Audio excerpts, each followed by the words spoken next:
Assalamualaikum dan salam sejahtera. Welcome back to EasyFast. Terima kasih kepada yang telah menekan tombol subscribe dan tombol loceng. Bagi yang belum, jumpa-jumpalah menekan subscribe dan tombol loceng. Baik, pada entry kali ini berkenaan dengan STR dan SARA tahun 2025 ada perubahan, akan ada perubahan. Jom kita mulakan. Baik, untuk makluman semua yang mana perkara yang pertama semua orang dah tahu tentang amount dan sebagainya yang berkaitan dengan amount Tetapi dalam video ni aku nak jelaskan amount yang kita dah tahu termasuk amount keseluruhan, amount campur SARA, STR campur SARA, ia akan mengalami satu perubahan. Perubahan ni pasti berlaku. Nak tak nak dia akan berlaku juga. Perubahan yang dimaksudkan ialah perubahan pembahagian amount tersebut. Kita dah tahu amount keseluruhan, tapi kita tak tahu dengan jelas fasa 1 dapat berapa, fasa 2 dapat berapa dan seterusnya.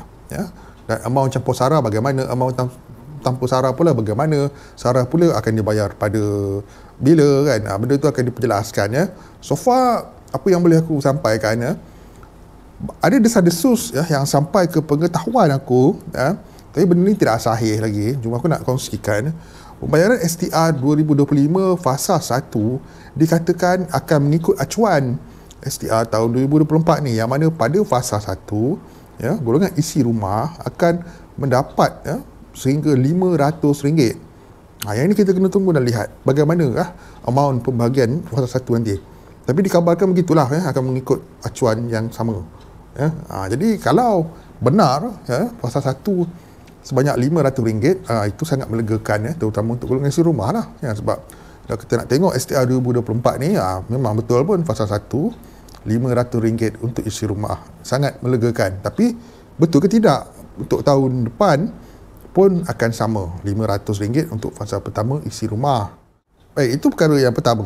Perkara yang kedua pula melibatkan orang cakap penggabungan amount tersebut, yang mana STR bujang kita dimaklumkan RM600 itu termasuk STR dan SARA. Baik, kita faham STR campur SARA dapat RM600, tapi kita nak tahu pengagihan kategori bujang ni banyak mana untuk fasa 1, fasa 2 dan seterusnya.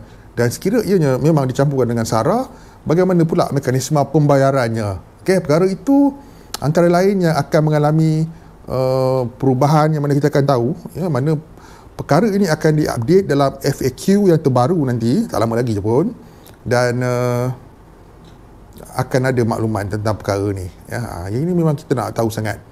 Amount campur SARA jadi berapa, SARA mekanismenya bagaimana untuk golongan bujang, adakah akan dibayar bersama-sama dengan STR itu sendiri dalam bentuk tunai, atau SARA itu pula sebahagiannya RM600 contoh RM600, tapi sebahagiannya daripada tu dalam bentuk pengkreditan ke MyCard sebagai contoh. Adakah macam tu?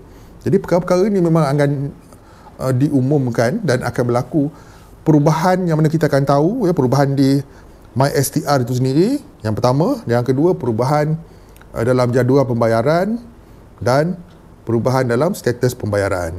Yang mana itu kita akan tahu nanti.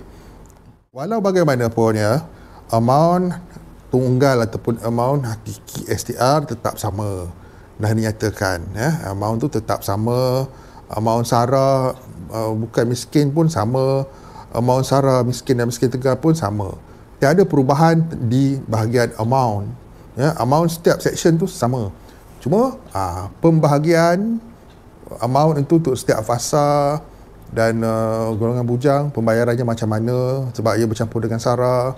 Perkara itu memang kita kena nantikan suatu perubahan.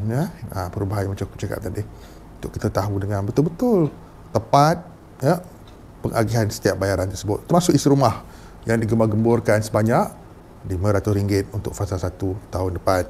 Baik, ini benda ni baguslah. Memang kita nak tahu pun dengan lebih terperinci. Sekarang ni belum terperinci lagi kita cuma dimaklumkan amount besar gitu saja tapi kita nak tahu pembahagian dia fasa 1 dapat berapa. Itu yang penting, dan perkara-perkara yang berkaitan dengan hal tersebut. To wait and see for that. Sebarang makluman akan dimaklumkan dari semasa ke semasa. Baik, jumpa lagi dalam update terkini. See you guys in my next video. Assalamualaikum, salam sejahtera, bye bye.